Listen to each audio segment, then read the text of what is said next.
Rehan is a 20-year-old Muslim man living in New York City. It's 3 a.m., and he's staring at his phone, his eyes wide open, searching for something, anything, through the screen. His room, a reflection of his current life, speaks volumes. Clothes are scattered on the bed, draped over the chair and hanging on the door. Dust coats the furniture, and cobwebs hang from the corners of the room. The environment is a silent witness to his disarray, both physically and emotionally. Suddenly, it's 5:30 a.m. The time for Fajr prayer has arrived. Several alarms blare across the room, cutting through the silence. Rehan's hand emerges from under his blanket, moving mechanically to turn them off. His phone screen lights up in the darkness, casting an eerie glow across the room. 3 missed calls from his mother flash on the screen. She's worried about him. His phone shows a mix of tabs, some Islamic lectures he'd wanted to watch, and others filled with videos that had kept him up late into the night. Outside, the call to prayer echoes through the city, inviting all Muslims to come and pray. Birds begin to sing, and the sun rises, signaling the start of a new day. But Rehan, still in his dark room, falls back asleep,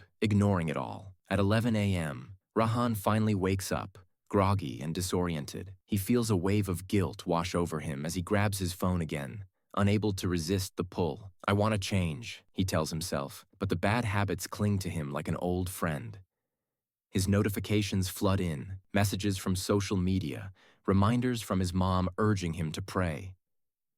One message stands out. "Hope you're okay, son. Don't forget to pray, Fajr." He glances at his prayer app. Fajr time has passed, and now it's almost time for Dhuhr. His heart sinks, but he whispers to himself, "I'll change tomorrow. Inshallah. I'll sleep early tonight." His room, however, knows the truth. This promise has been made too many times before and broken just as often. Rehan sits at his desk, medical textbooks spread out in front of him. He needs to study for upcoming exams, but his phone, sitting on the corner of his desk, beckons to him. Just a minute, he thinks, but a minute turns into 2 hours. He's not studying. He's scrolling through videos, drowning in the noise of the digital world. Suddenly, he sees a reminder about his exam next week. His heart races. He realizes he's wasted another day. The time for Maghrib, sunset, prayer arrives. Rehan feels the sting of guilt again. He gets up and walks to his prayer mat, but as he kneels down, his phone buzzes. A new episode of his favorite show has dropped. Just one episode, he convinces himself. Then I'll pray and focus better. Hours later, he's watched 3 episodes. He rushes through his prayer, saying the words quickly, without feeling them. His connection to Allah feels distant, and he thinks to himself, "I hate living like this, but I can't stop. What's wrong with me?" At dinner, Rehan sits with his family, but he feels far away from them. His little sister, Sarah, is talking excitedly about her day at Islamic weekend school. Her eyes are bright as she shares a new part of the Quran she learned. Their father talks about the mosque,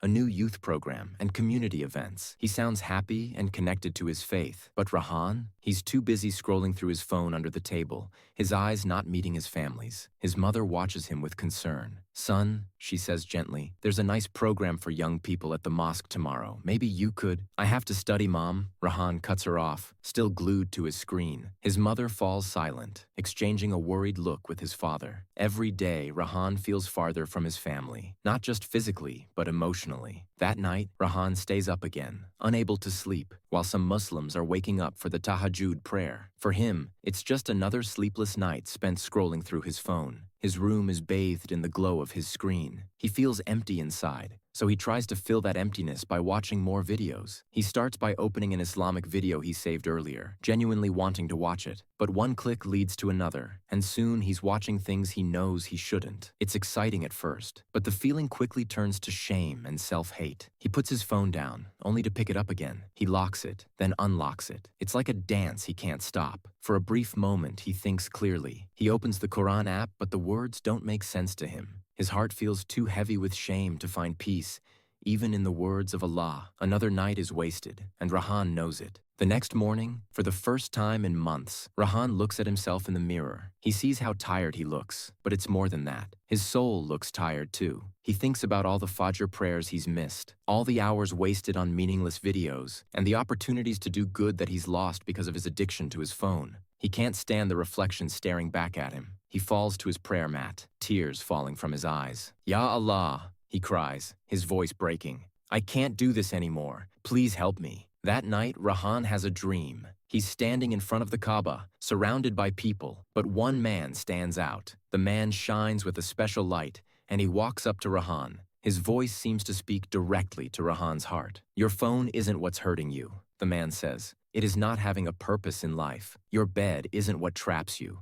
It is Satan who whispers into your mind, creating problems. Being alone isn't your big problem. Being far from Allah is." When Rehan wakes up, it feels like a new day. The dream has uplifted his spirit, and for the first time in a long while, he feels hope. He follows the advice of the old man. He performs wudu, ablution, with cold water and heads to the mosque to pray. But as with many moments of motivation, the feeling fades quickly. Soon, he's back home, lost in his old habits. He picks up his phone and starts scrolling through YouTube. That's when his mother knocks on the door. "Son, I know what you're doing. It's time for lunch. Come and eat." Rehan's passion evaporates in an instant. In his frustration, he smashes his phone on the ground. It doesn't bounce back, like a tape ball hitting the ground. It feels surreal. Rehan can feel Satan's presence in his actions, controlling him. Drowned in shame, he heads to the kitchen for lunch, unable to find the words to explain his frustration. "I wanted to change," but his words feel hollow, as if something deep inside him is still resisting. He picks up his second phone, hoping to escape again into the digital world. He holds the power button, but the phone's battery is dead. This gives him a moment to reflect. Instead of unlocking it, he grabs a journal and starts writing. He realizes that his problem isn't just about his phone, it's deeper. His struggle isn't just about quitting social media.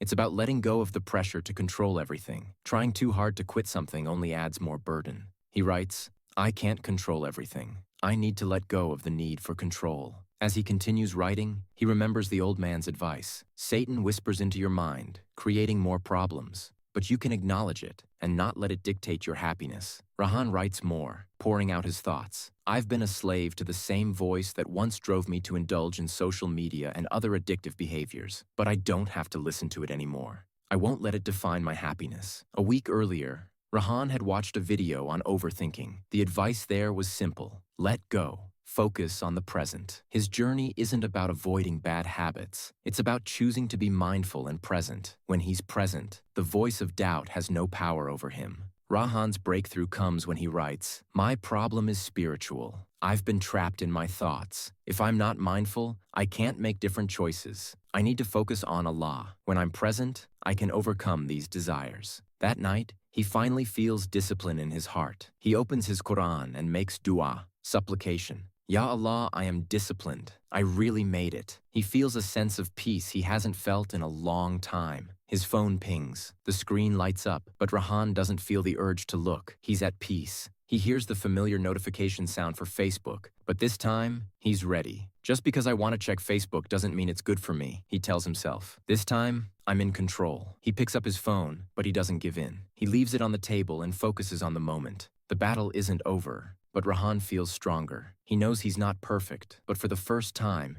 he's in control of his choices. Now I want to ask you, what would you do if you were in Rehan's shoes? Write your thoughts in the comments below. And if you felt connected to this story, don't forget to like the video and subscribe to the channel for more.